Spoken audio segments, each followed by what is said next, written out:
नमस्कार, स्वागत है आप सभी का। चैनल को 1000 प्लस सब्सक्राइबर्स तक पहुंचाने के लिए आप सभी का बहुत बहुत आभार। और अब एक नज़र डालते हैं इस समय जो चिंताजनक स्थिति बनी हुई है। पूरे नवरात्रि पहले दिन से लेकर नव वर्ष की शोभा यात्रा से लेकर रामनवमी के सेलिब्रेशन तक पत्थरबाजी, आगजनी या कहीं तोड़फोड़, कहीं पथराव, यही सब घटनाएं चलती रही हैं। तो यानी कि हम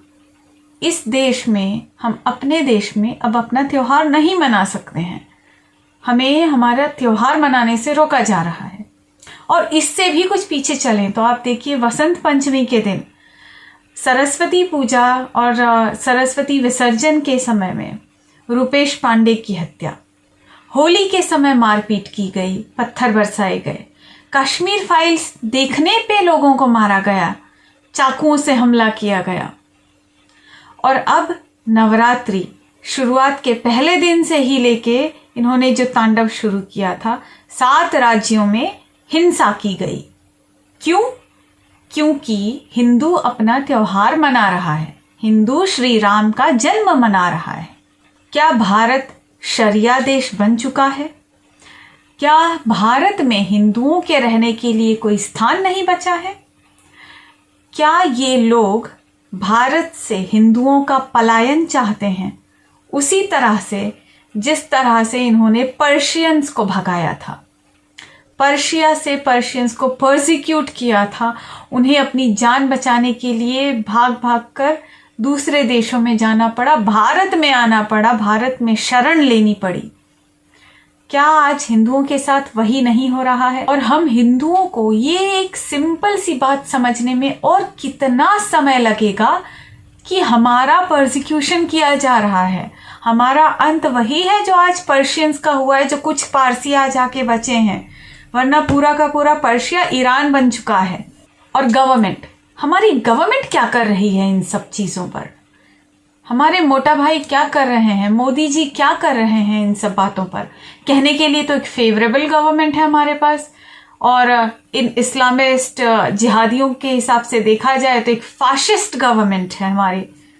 तो क्या कर रही है ये फाशिस्ट गवर्नमेंट? मोटा भाई क्या कर रहे हैं आप? तमे शू करे छे मोटा भाई? हिंदू जनता रड़े छे। आई एम श्योर आप सभी के मन में भी यही प्रश्न उठ रहा होगा इस समय कि एक favourable government, BJP government, Modi lead government, Amit Shah जो कि चाणक्य माने जाते हैं, उनके होम मिनिस्टर रहते हुए हमारे देश में ये क्या उत्पात मचा हुआ है? होम मिनिस्टर साहब, इसका संज्ञान कब लेंगे आप? कब रुकेंगी ये घटनाएं? कब हिंदू अपने हिंदुस्तान में स्वतंत्रता से सांस ले पाएगा? यही प्रश्न उठाते हुए ओमकार चौधरी जी और संजय दीक्षित जी का ये वीडियो देखते हैं।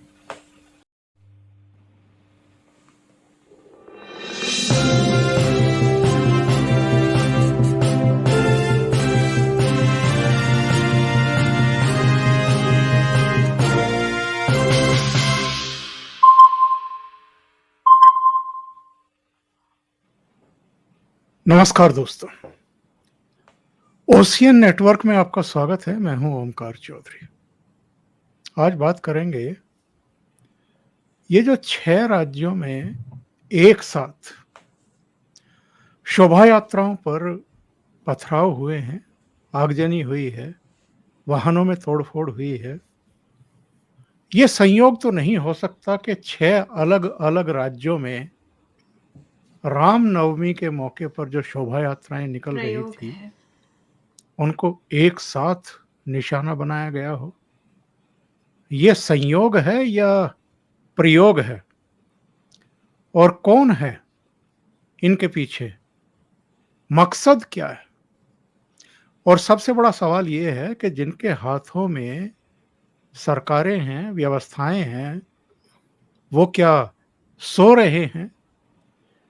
अगर उनको ये शंका आशंका नहीं रही कि किसी क्षेत्र में ऐसा हो सकता है, और अगर इस तरह की सूचनाएं थी, आशंकाएं थी, तो बंदोबस्त क्या किए? और नहीं किए तो इसके लिए जिम्मेदार, जवाबदेह कौन है?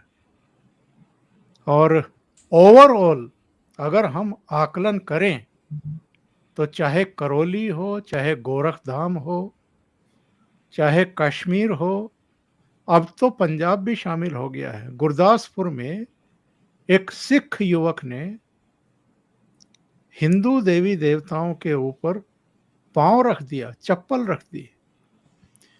दुस्साहस बढ़ते जा रहे हैं, लोगों को उकसाने भड़काने की कोशिशें की जा रही हैं, हिंसा आगजनी तो हो रही है, घरों में, दुकानों में, वाहनों में आग तो लगाई जा रही है। क्या बड़े पैमाने पर कोई देशव्यापी हिंसा की कोई साजिश रची जा रही है? और इनका मुकम्मल इलाज क्या है? इसी पर चर्चा करने के लिए मेरे साथ जयपुर से जयपुर डायलॉग्स के चेयरमैन पूर्व आईएएस संजय दीक्षित जुड़ रहे हैं। संजय जी, बहुत स्वागत है। नमस्कार। नमस्ते आपको ओंकार जी और आपके सभी दर्शकों को। बहुत बहुत स्वागत है आपका संजय जी। यह संयोग तो नहीं हो सकता, क्या प्रयोग है? और प्रयोग है तो इसके पीछे कितनी बड़ी साजिश आप देख रहे हैं संजय जी? ओंकार जी, मेरे विचार में ना तो ये संयोग है और ना ये प्रयोग है। ये एक विचारों की निरंतरता का उपयोग है और ये जो विचारों की निरंतरता है वो आज से नहीं चली आ रही। यदि आप भारत की आधुनिक इतिहास की पुस्तकें भी देखेंगे, मेरे पास एक पुस्तक है RNP सिंह जी की, वो है, उसका नाम है रायट्स एंड रॉन्ग। रायट्स मतलब RIOTS, रायट्स एंड रॉन्ग। उसमें 1729 से लेके और 2002 या 3 के मतलब आपके गोधरा गुजरात दंगों के जस्ट बाद तक का उसका पूरा विवरण है। और जितने भी ऐसे दंगे जिसमें कोई जनहानि हुई है वो सब उसके अंदर सम्मिलित हैं। और उसमें आप ये पाएंगे कि एक आध यदि कोई अपवाद छोड़ दे तो सारे के सारे जो हैं वो हमारे विशेषाधिकार प्राप्त समाज विशेष के द्वारा ही आरंभ किए गए, चाहे वो अंग्रेजों के समय में हो और चाहे 1947 के बाद हो। कोई आपको इक्का दुक्का ही अपवाद मिलेगा। जी जी। तो यह तो जो मैं बार बार कहता हूं, अभी मुझको DD न्यूज पे बुलाया गया था, वहां भी मैंने यही कहा, मैंने कहा कि आप जब तक मूल तत्व है उसकी चर्चा करने से बचते रहेंगे तब तक आपको कभी समझ में नहीं आएगा कि क्या है ये, कि ये संयोग है कि प्रयोग है। मैं तो कह रहा हूं ये तो वही विचारधारा है, उसी का तो रोज उपयोग हो रहा है। डॉक्टर अंबेडकर ने अपनी पुस्तक में लिख दिया था 1945 में, उनका पुस्तक का जो संवर्धित संस्करण आया था, जिसका उन्होंने नाम भी बदला था और उसका था कि पाकिस्तान और पार्टीशन ऑफ इंडिया। और उसमें उन्होंने विशेषकर से जो इस्लामिक विचारधारा का भारत में जिस प्रकार से उपयोग किया जा रहा था उसका वर्णन किया था।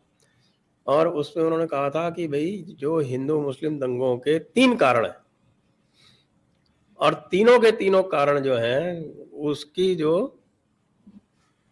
रीति नीति है वो मुसलमानों द्वारा तय की गई है।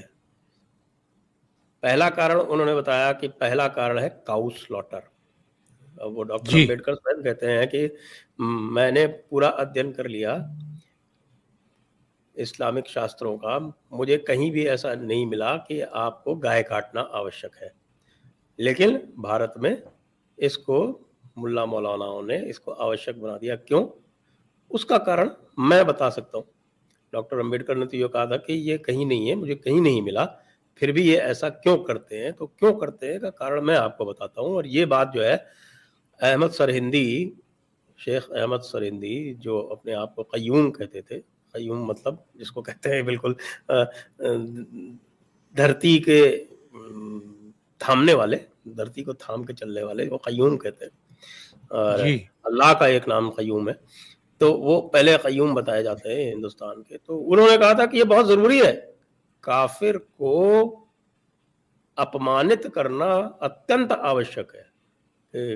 केवल काफिर वो दबा रहे, वो जजिया दे, इतना पर्याप्त नहीं है, उसको लगातार आपको अपमानित करना है, और उसके लिए अत्यंत आवश्यक है कि गोकशी की जाए। ये वो विचारधारा है जिसका उपयोग लगातार होता रहता है, जो कि डॉक्टर अंबेडकर सही कहते हैं कि इस्लामिक शास्त्रों में इसका कहीं प्रयोग नहीं पाया जाता। दूसरी बात, मस्जिद के सामने संगीत का प्रयोग। अब ये मस्जिद के सामने संगीत का प्रयोग भी डॉक्टर अंबेडकर कह रहे हैं कि मुझे कहीं नहीं मिला, मैं लगातार देखता हूँ, अफगानिस्तान जो है वहाँ भी मस्जिदों के सामने बजता है, अरब में भी, सऊदी में भी, सब जगह मस्जिदों के सामने म्यूजिक बजता है, कहीं कोई किसी भी प्रकार का कोई ऑब्जेक्शन नहीं लिया जाता। लेकिन भारत में लिया जाता है। क्यों लिया जाता है? क्योंकि ये भी उसी में सम्मिलित है। वो बिल्कुल उसको जो है वो मुल्ला मौलाना रैशनलाइज कर लेते हैं, क्योंकि ये लिखा हुआ है कुरान मजीद में, ये लिखा हुआ है बिल्कुल स्पष्ट। सूरत तौबा है, उसकी 120वीं आयत है, वो कहता है कि साहब कि काफिर को जितना तंग करोगे, हैरान करोगे, तो अल्लाह तुम्हारे नाम पर एक नेकी लिख देगा। तो ये जो है, ये अपनी नेकी लिखवाने के चक्कर में ये लगातार हर मौके पर, हर मौजू पर ये इनको काफिरों को तंग करना है। उसमें ये दो चीज़ें जो हैं ये बहुत मुफीद आती हैं। और तीसरा जो है वो कन्वर्शन। ये जी। तीनों काम यदि देखें कि किस प्रकार होते थे पार्टीशन के पहले कुछ दिनों तक, जब पार्टीशन हो गया तो ये थोड़े से डरे सहमे से रहते थे, लेकिन उसके बाद नेहरू ने इनको इतना इनकरेज किया और ये कांग्रेस पार्टी ने इनको इतना इनकरेज किया कि जो उस समय जिस बिना पर पार्टीशन हुआ था, और वही मैं आप पहले भी आपके प्रोग्राम में मैं बता चुका हूँ कि जो ये पूरी की पूरी बरेलवी जमात है, तथाकथित शांतिपूर्ण सूफी जिनको कहते हैं, ये पार्टीशन में इन्होंने जिन्ना को जो मास सपोर्ट जो मिला, जो जनता का सपोर्ट जो है वो इस बरेलवी जमात के कारण मिला। ये बरेलवी जमात जो है इसने कौमियत जुदा गाना है, यानी कि सेपरेट नेशन वाला, और सेपरेट नेशन के बाद उसमें जिन्ना ने सेपरेट एंड इक्वल नेशन ये और डाल दिया कि मतलब हम चाहे संख्या में कम हो लेकिन हम रहेंगे आपके बराबरी, और उसी बराबरी के सिद्धांत पे उन्होंने पाकिस्तान बनवाया। पाकिस्तान की भी आज तक जो उसकी सारी की सारी साइकोलॉजिकल प्रॉब्लम है और जो उसकी समस्या है और जो उसकी बर्बादी हो रही है, वो भारत के साथ इसी बराबरी की तलाश में लगातार उनकी समस्याएं हैं सारी की सारी। तो ये जो 3 बिंदु थे वो 1972 के बाद में इंदिरा जी के तत्वावधान तो क्या कहें, उनके सहयोग से कह लें या उनकी इनकरेजमेंट से, ये all India Muslim personal law board जब बना तो वापस वही अशराफ विमर्श जिसके कारण भारत का विभाजन हुआ था, वही फिर से एक बार फिर से मेन स्ट्रीम में आ गया। और उसके मेन स्ट्रीम के आने के बाद जो विचार और जो विचारों के उपयोग उससे पूर्व हो रहे थे भैया वापस आरंभ हो गए। इसकी प्रतिक्रिया में ही आप जो आप भारतीय जनता पार्टी को आज जहां खड़े देख रहे हैं वो इसकी प्रतिक्रिया में ही है। ये भारतीय जनता पार्टी स्वयं नकारती है, वो इसको एक्सेप्ट नहीं करती है, लेकिन सच बात यह है कि इस विचारधारा की प्रतिक्रिया में ही जनता ने भारतीय जनता पार्टी को यहाँ पर खड़ा किया है।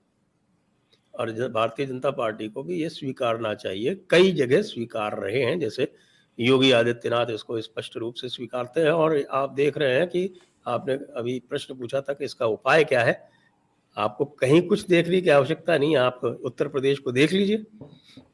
आप देख रहे हैं कि राजस्थान में पथराव हुआ, कर्नाटक में हुआ, गुजरात में हुआ, मध्य प्रदेश में हुआ, पश्चिम बंगाल में हुआ,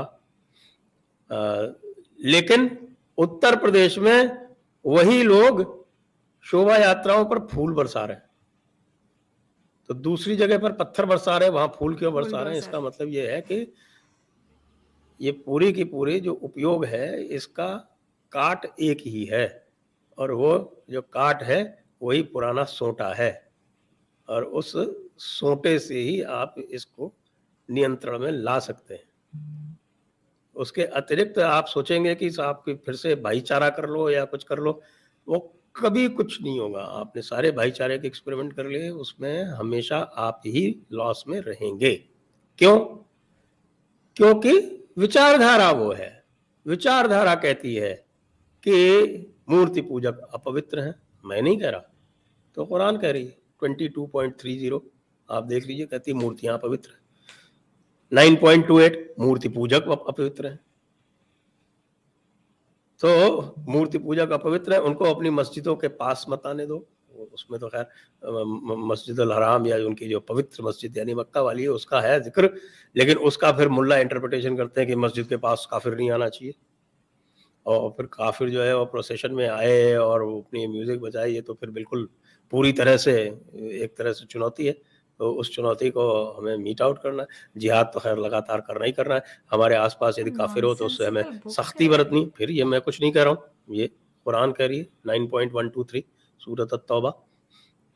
इस तरह की ये पूरे के पूरा आपका जो विमर्श है वो पूरा लिखा हुआ है।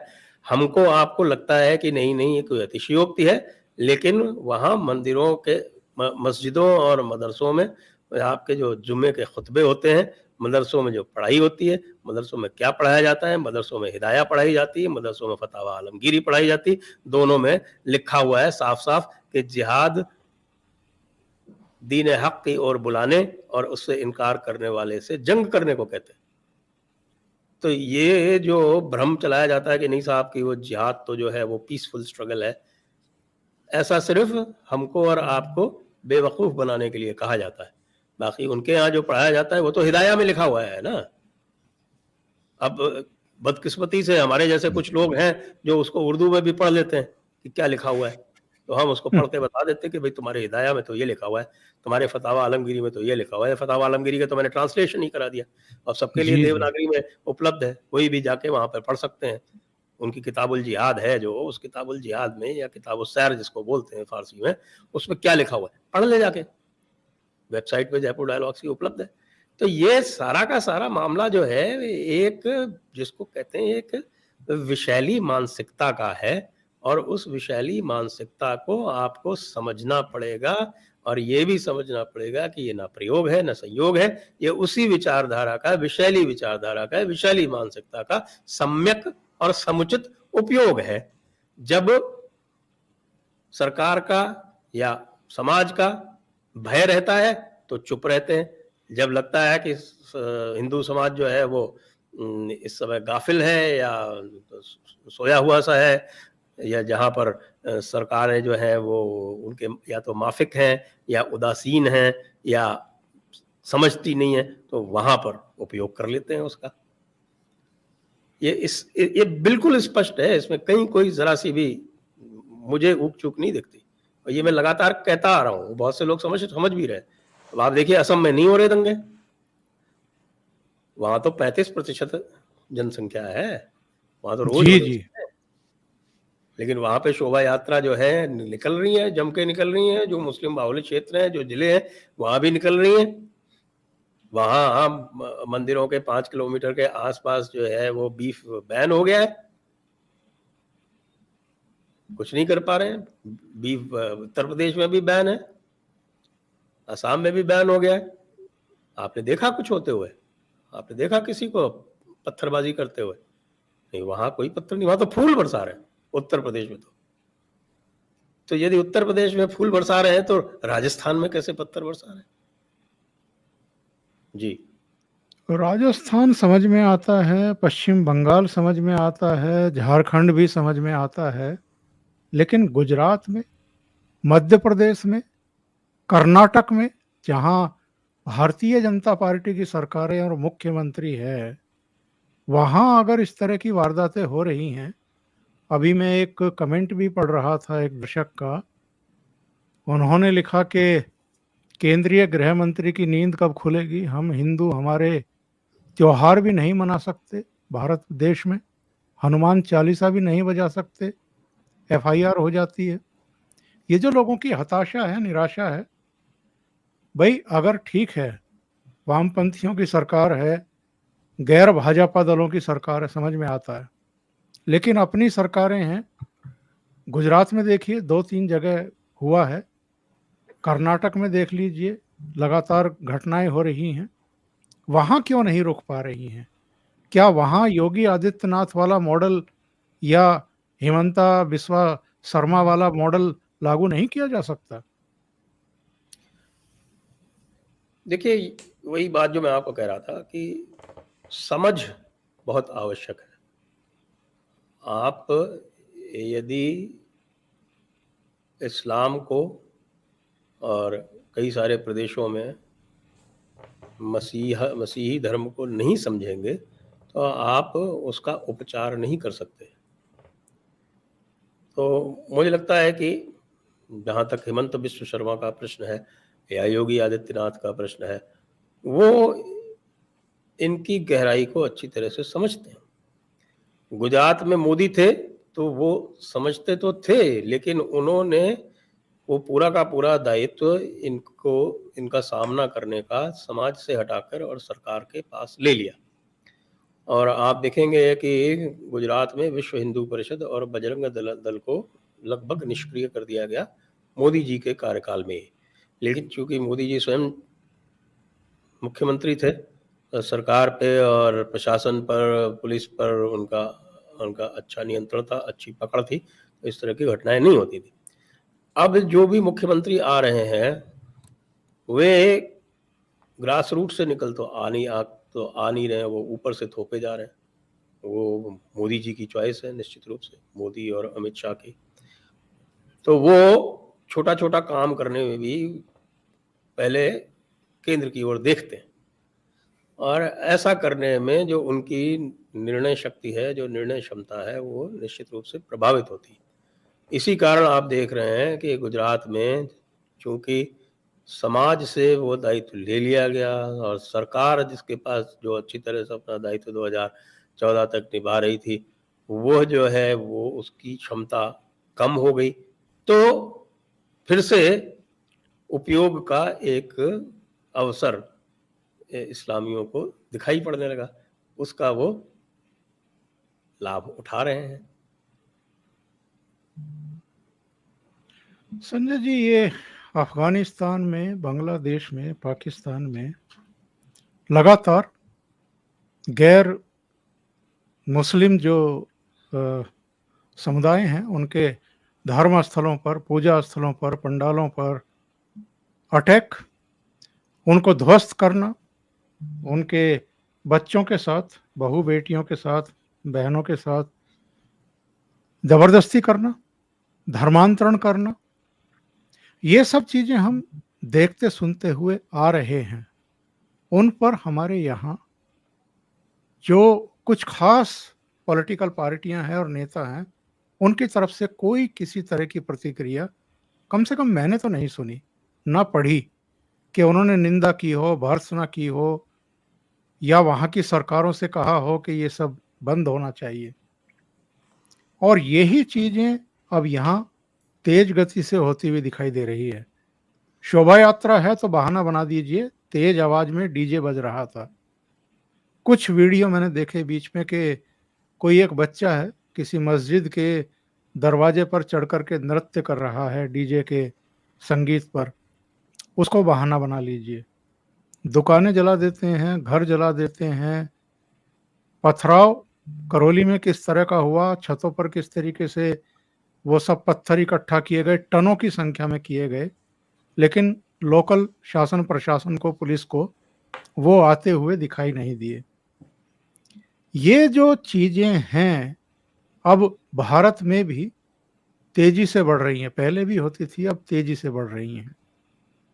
ये पॉलिटिकल पार्टियां और इनके नेता क्या वोट के लिए फिर वैसे ही हालात पैदा नहीं कर रहे हैं जैसे 47 से पहले हो गए थे?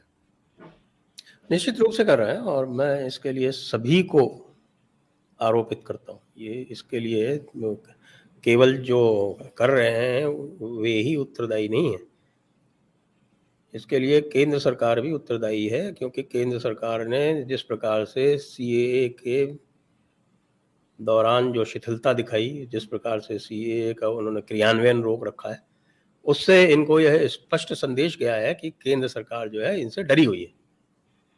फिर दूसरी बात, आपने अफगानिस्तान, पाकिस्तान इत्यादि की बात की, आपने ये देखा, अब आप ये मैं आपको फिर ले जाता हूँ इतिहास में, और ये मैंने अपनी पुस्तक में बिल्कुल स्पष्ट रूप से लिखा है कि सीएए का कारण ही यही था, क्योंकि जो एक एग्रीमेंट था, जो आज भी बाइंडिंग एग्रीमेंट है, जिसको लियाकत नेहरू पैक्ट बोलते हैं, उस लियाकत नेहरू पैक्ट का आधार ही यही था कि दोनों देशों ने एक दूसरे से ये कमिटमेंट किया था कि जो उनकी माइनॉरिटीज हैं उनको वह प्रोटेक्शन देंगे। क्यों किया था? तो इसीलिए किया था क्योंकि भारत जो था वो एक हिंदू मेजॉरिटी देश था, उसको हिंदू माइनॉरिटीज की फिक्र थी, इसलिए उसने उनके साथ ये किया था। श्यामा प्रसाद मुखर्जी तो इस पे भी राजी नहीं थे, वो तो कह रहे थे कि आप एक अलग से एनक्लेव बनाइए बांग्लादेश के हिंदुओं को, क्योंकि वहीं पे इस समय 1948-49 में आरंभ हुआ था, तो वहां पे आप अलग से एनक्लेव बनाइए। नेहरू जो थे वो मूर्ख थे एक नंबर के, तो वो चले गए और उनके साथ में एक पैक्ट कर दिया। आप क्या आज उस पैक्ट के आधार पर स्टेटमेंट भी जारी नहीं कर सकते हैं? क्यों नहीं करते हैं आप?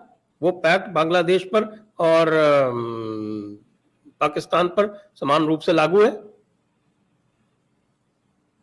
आपके पास इतना बड़ा हथियार है, आपके पास आपके जो सिंधु जल संधि है, इंडस वाटर ट्रीटी है, इतना बड़ा हथियार है, उसको तो आप बिल्कुल कभी कुछ जरा सा भी इधर उधर नहीं होते, बिल्कुल निष्ठापूर्वक उसे आप क्रियान्वित करते रहते हैं। उनकी तरफ से कोई क्रियान्वयन नहीं होता, आपकी तरफ से एक शब्द नहीं जाता। क्यों नहीं जाता? तो भारतीय मुसलमान नाराज हो जाएंगे, या भारतीय मुसलमान आपको वोट दे देंगे। कितने वोट मिले उत्तर प्रदेश में? सबको पता है कि कितने वोट मिले। बाबा जी का ठुल्लू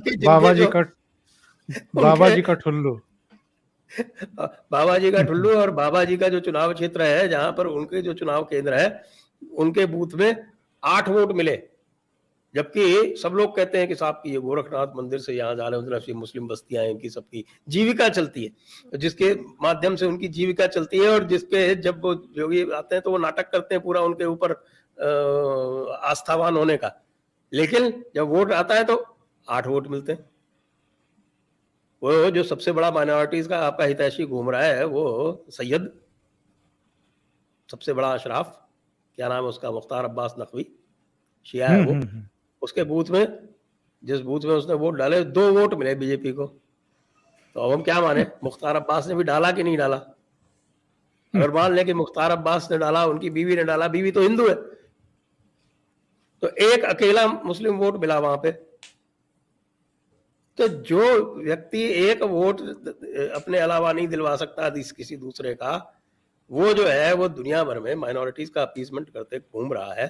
संदेश बिल्कुल इन लोगों को मिल जाता है कि साहब कि ये तो कमजोर है, और ये उसी तरह की बेवकूफ है जिस तरह की कांग्रेस थी। जैसे हमने कांग्रेस को नचाया, वैसे हम इनको नचा लेंगे। जफर सरेश वाला जैसे जो है वो आके बड़े बड़ी बोल बोलते हैं। अब आप देखो, आप वो जफर इस्लाम है, जफर इस्लाम जो है वो वहीदुद्दीन खां का बेटा, वो कैसी कैसी बातें करता है। वहीदुद्दीन खां को उठा के इन्होंने पद्म भूषण दे दिया, पद्म विभूषण दे दिया। पहले पद्म भूषण दिया, फिर पद्म विभूषण दे दिया, और वो जो है वो आरएसएस का मेंटर था और तबलीगी जमात का सबसे बड़ा हिमायती। और ये सेम डीएनए की बात करते हैं, उन सेम डीएनए वालों को अरबी बनाने में सबसे बड़ा हाथ इस पूरे भारतवर्ष में तबलीगी जमात का है, और उसी तबलीगी जमात के सबसे बड़े हिमायती, सबसे बड़े पैरोकार, और एक तरह से उनके मार्गदर्शक, उनको आप पद्म भूषण देते हैं, पद्म विभूषण देते हैं। और उनका बेटा जो है वो दिल्ली माइनॉरिटीज कमीशन का जब चेयरमैन था, तब वो कहता है कि साहब के आप हमें तंग करेंगे तो हम अरब देशों को बुला लेंगे। तो सर मेरा ये कहना है कि इक्का दुक्का छोड़ दीजिए, तो यहाँ पूरे कुएं में भांग है। देखिए, सबको उम्मीदें संजय जी इन्हीं से थी कि ये अगर सत्ता में होंगे तो हमारी जान माल सुरक्षित रहेगी। जो हुड़दंगी हैं, जो दंगाई हैं, जिनकी फितरत यही है, उनकी पहचान भी हो गई है, शिनाख्त भी हो गई है, पता भी है ये हैं। ऐसी कौन सी मजबूरी है कि सख्ती नहीं हो रही है? ये चीजें रुक नहीं रही हैं, समग्रता में नहीं रुक रही हैं, पॉकेट्स में रुक जाएंगी। उत्तर प्रदेश में रुक गई, असम में रुक गई, समग्रता में क्यों नहीं रोक पा रही है सरकार? सख्ती क्यों नहीं कर पा रही है? क्या अंतरराष्ट्रीय स्तर पर छवि का कुछ ज्यादा ही ख्याल है या कुछ और मजबूरियां हैं? मुझे तो ये छवि वाली प्रॉब्लम लगती है, लेकिन अब तो बल्कि मैंने तो बहुत इसका स्वागत किया था। मैंने कहा कि अगर अमेरिका 2-4 सैंक्शन वैंक्शन लगा दे तो सदैव के लिए जो झंझट है वो मिट जाए, नोबेल प्राइज का इत्यादि का, तो हो सकता है कुछ ठीक ठाक हो जाए।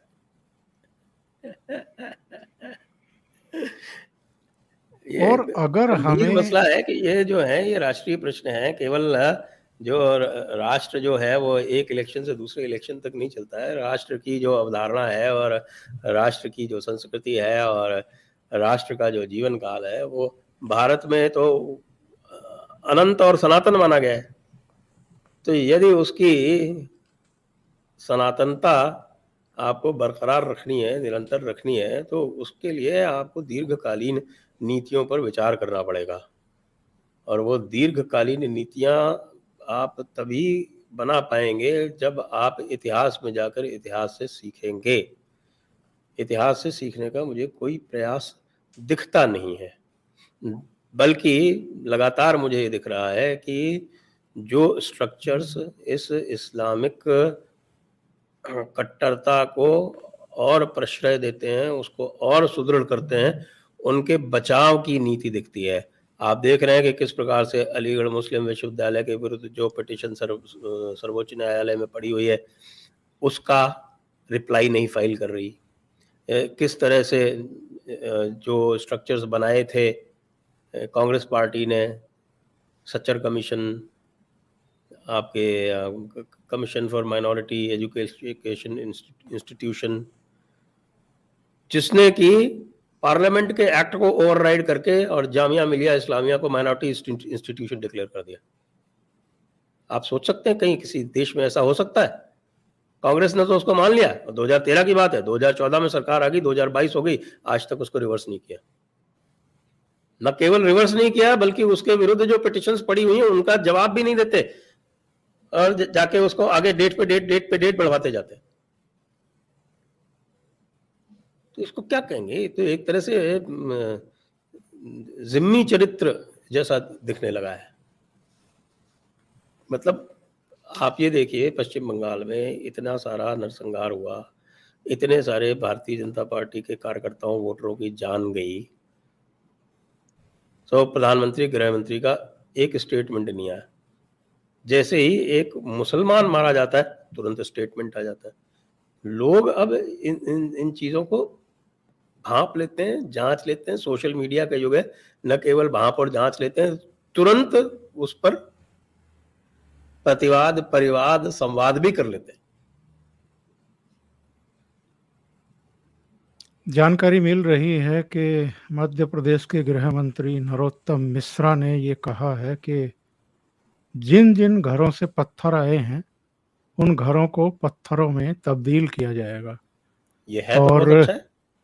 50 ऐसे मकानों को चिन्हित करके बुलडोजर भेज दिए गए हैं। मोहन टाकीज इलाके में 5 बुलडोजर पहुंच गए हैं, 84 लोग गिरफ्तार किए गए हैं। क्या सही दिशा में बढ़ रही है मामा जी की सरकार? ये बिल्कुल सही दिशा है। जब तक कि आप इनको एक, जिसको कहते हैं, एक ऐसी सजा का भय नहीं दिखाएंगे, तब तक ये इसी तरह से लगातार हरकतें करते रहेंगे। और यही पर्याप्त नहीं है। मैं ये कह रहा हूँ कि इसको समझें, ये कहाँ से आता है। ये जो मुल्ले मौलवी हैं जो खुतबे देते हैं, इनके ऊपर हाथ डालिए। खाली पत्थर फेंकने वाला जो है उसके घर गिरा देना पर्याप्त नहीं है। जिस मुल्ले मौलवी ने खुतबा देके उसको उत्तेजित किया, जिसने उसको बात को आगे बढ़ाया, उनको उन तक जाइए, उनको पकड़िए और इनके जो टॉप मोस्ट लोग हैं उनको पकड़िए। जैसे आप देखिए कि सारा कन्वर्शन रैकेट उत्तर प्रदेश में समाप्त हो गया जिस दिन योगी जी ने कलीमुद्दीन सिद्दीकी पर हाथ डाल दिया और जी, कलीमुद्दीन जी। सिद्दीकी को गिरफ्तार करके और उसका पूरा जो आगा पीछा था वो सब निकाल लिया। और उसके जो संपर्क थे बहुत सारे जो हैं जो पब्लिक में लाए नहीं गए हैं, क्योंकि उसके संपर्क सरसंघ चालक से थे। सबको पता है कि उन्होंने अपने भाई को भेजा था उसको पुणे इनवाइट करने के लिए, वो पुणे गया भी था। और उसके संपर्क जो है ये सरेश वाला टाइप के लोगों के माध्यम से आपके बड़े-बड़े मंत्रियों तक और सभी तक थे, वो सबसे उसका संपर्क था और उसकी आड़ में उसका कारोबार मजे से चल रहा था। और उसके ऊपर जब हाथ डाला तो उसके दूसरे भी परिणाम हुए। उसके दूसरे भी परिणाम हुए कि जो लोग बैठे हुए भाजपा के ही बड़े लोग जो थे, वो योगी जी को हिलाने की कोशिश करते थे, करने का प्रयास कर रहे थे, वो स्वयं हिल गए, क्योंकि उनके भी लिंक जो थे वो कहीं न कहीं तार जुड़े हुए थे कलीमुद्दीन सिद्दीकी से। तो ये कलीमुद्दीन सिद्दीकी जैसे जो ये बड़े-बड़े मगरमच्छ हैं, इनको पकड़ना पड़ेगा। आपको वहीदुद्दीन अहमद के बेटे को पकड़ना पड़ेगा। और आपको ये जो लगातार ये जो फैलाते रहते हैं भ्रम और तमाशेबाजी करते रहते हैं, उनको आपको पकड़ना पड़ेगा। ये ऊपर-ऊपर तो कहते रहते हैं, अरे इस्लाम शांति का मज़हब है, इस्लाम शांति का मज़हब है, इस्लाम शांति का मज़हब है। और बाद में जो अपनी बातें बताते रहते हैं, भई आप क्यों नहीं जिसकी बात करते हैं ना कि साहब की अगर एक का आदमी अकेला आदमी जो है वो खड़ा होके कहे कि साहब फलां का मर्डर कर दिया जाए, तो उसको आप तुरंत पकड़ लेंगे। लेकिन अगर कोई पूरा का पूरा मजहब कहे कि साहब काफिर का मर्डर कर देना चाहिए, तो वो आर्टिकल 25 में प्रोटेक्ट हो जाता है। इन बातों पर खुली चर्चा की आवश्यकता है, अब होने लगी है। और उससे भी मुझे लगता है कि कहीं ये जो आपके अराजक तत्व हैं, खासतौर से ये जो अशराफ मुल्ला मौलाना क्लास है, ये बहुत असहज अनुभव कर रहा है। इसके जो है बहुत अधिक असहज हो गया है। उस असहजता में भी ये गलतियां करता जा रहा है।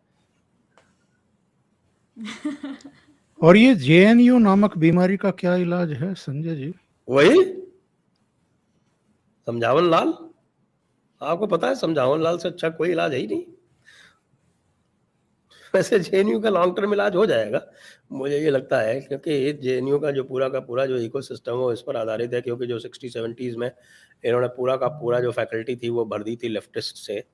और जो उनका जो रिक्रूटमेंट सिस्टम था, जो आपके एडमिशन सिस्टम था, वो ऐसा था कि वो बिल्कुल छांट के अपनी विचारधारा के लोगों को ही एडमिशन देते थे। फिर भी कुछ एबीवीपी टाइप के लोग उसमें चले जाते थे। तो वो उनका पूरा एक, फिर चूंकि वो ऐसी जगहों पे बैठे हैं कि वो अपने ट्यूटोरियल्स में और जो अलग से जो मार्क्स होते हैं उसमें इनका करियर अफेक्ट कर सकते हैं। जेएनयू पोस्ट ग्रेजुएट यूनिवर्सिटी है, पोस्ट ग्रेजुएशन में जो आपके प्रोफेसर्स हैं उनका बहुत रोल होता है। तो इससे वो पूरा का पूरा कंट्रोल कर रहे थे, पूरा एडमिशन प्रोसेस कंट्रोल कर रहे थे। अब फिर बाद में जब ये पिछले वाले जो आपके आए थे वाइस चांसलर, उन्होंने ये किया कि उन्होंने इसको जेएनयू का एक टेस्ट आरंभ कर दिया, इंटरव्यू वाला सिस्टम खत्म करके। उस टेस्ट में भी वो अपेक्षित नहीं हो पाया, क्योंकि टेस्ट के जो पेपर्स थे वो जेएनयू वाले ही सेट कर रहे थे, जांच भी वही रहे थे। तो वहां पे भी वो पूरा फिल्टर कर लेते थे कि हमारी विचारधारा का ही आदमी आना चाहिए जेएनयू में। अब क्या है कि अब CUET आरंभ हो गया, यानी central universities entrance test, undergraduate का अलग और पोस्ट ग्रेजुएट का अलग। तो जेएनयू ने CUET PG ऑप्ट कर लिया। जेएनयू ने कहा जितनी भी सेंट्रल यूनिवर्सिटी हैं सब इसमें आ गई। AMU जो थी वो हिला हवाला कर रही थी, उसको भी आना पड़ गया। तो अब जो है वो पूरा प्रोसेस, अब मुझे लगता है कि अगले 5-7 साल में स्थितियां बदलेंगी। इसलिए भी क्योंकि अभी नया इनका जो एकेडमिक रिक्रूटमेंट हुआ है वो भी लेफ्ट इन्फ्लुएंस नहीं कर पाया।